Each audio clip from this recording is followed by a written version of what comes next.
the idea of changing the mindset of like, I don't need to spend every dollar that I have. As an entrepreneur, how would AI potentially affect that positively or negatively? We're already seeing ways that it can help you be more efficient in like getting more done. My name's Jessica Patel. With more than 20 years in personal finance, I'm thrilled to share the real stories of our guest journeys with money, careers, and building the life they want. Hi, I'm Jessica Patel here with Mark Williams, who's a member of our Singleton Advisory Council, who's also was a marketing executive, and you recently had a really big career shift. How has it been shifting to an entrepreneurial kind of mindset, and kind of doing it on your own for the first time? Has it been hard? Have there been any learning lessons?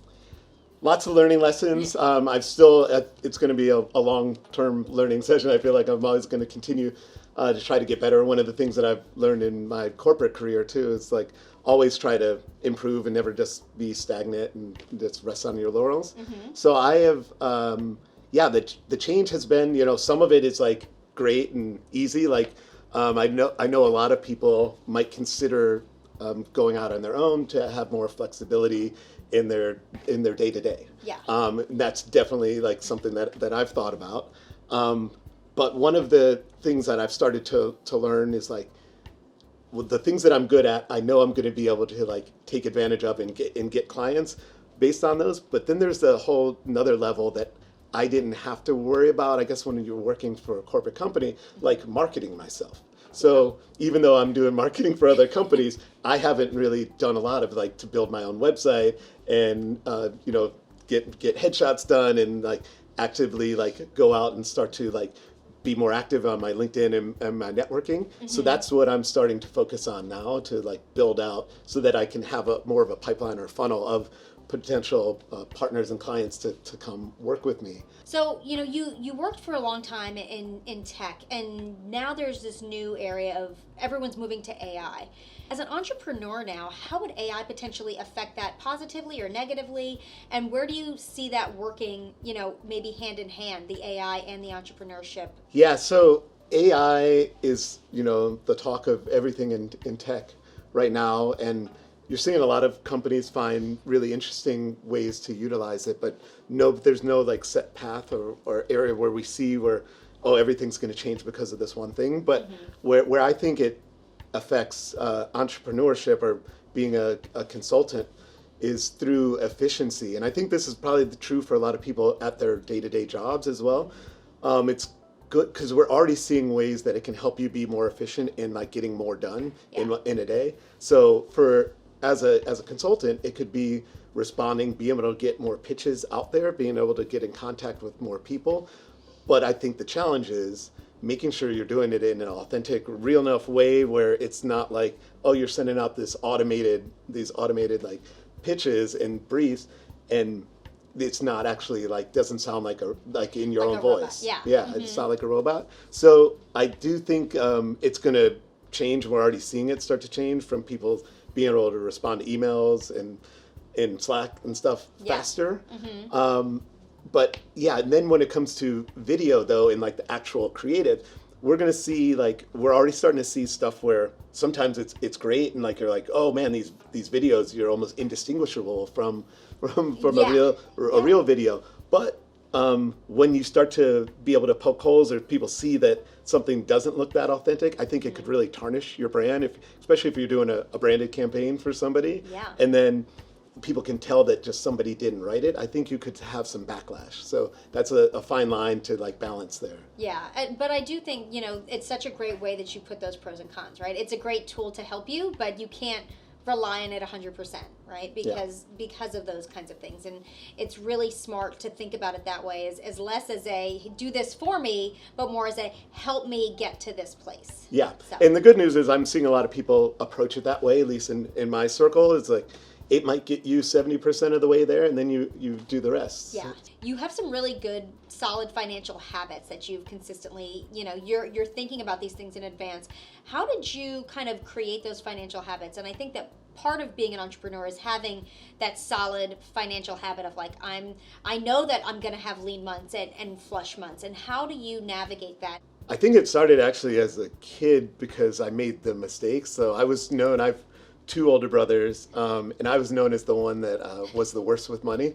Whenever I got my allowance and things, I spent everything that I had. Like it was just like, the toys. I liked magic tricks. I was a magician, so I'd spend my money every weekend on that stuff. Yeah. And then I realized, especially I think when I got to college, and like a lot of people, I got my first credit card, and I got into credit card debt, and I was like, whoa, wait a minute, like.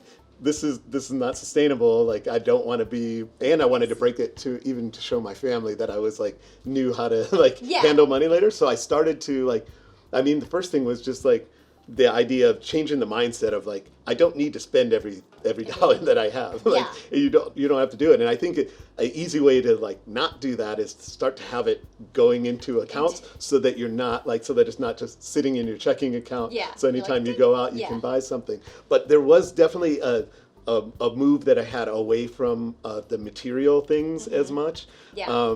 It's just I knew in order to actually like save, and I guess I would call myself, so I'm a cusper. I'm right on the cusp of Gen X and millennials. Yeah. So I'm like an old millennial, but I'm kind of like a millennial in this way that I enjoy spending money on experiences more now than like material things. And in order to do like experiences or big trips like I'd like to do, you have to be pretty disciplined to like save up money and have like all of it planned out, because can't just like go on a whim overseas and like get there and not have any money saved up to be able to buy anything. So I think I started to change the focus on what I valued and like what was important to me.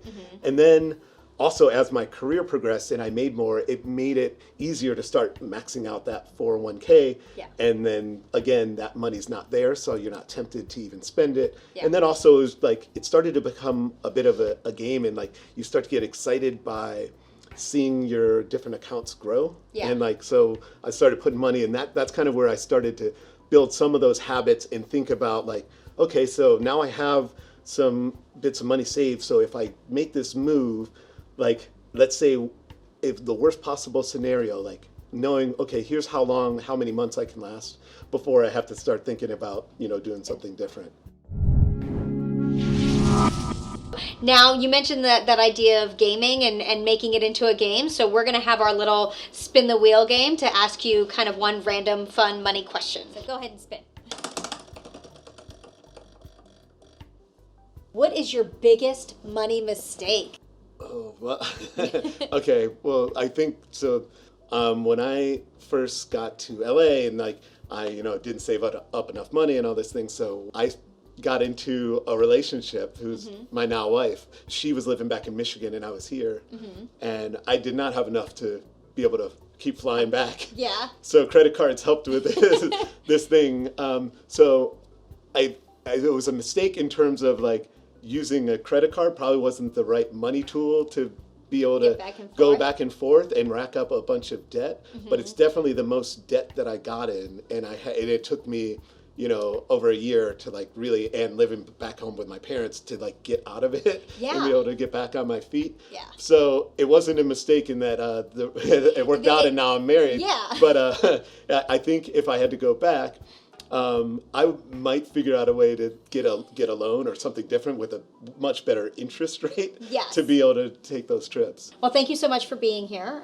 It was really great hearing all about your career track and where you are now. And thank you all for being with us, and we'll see you next time.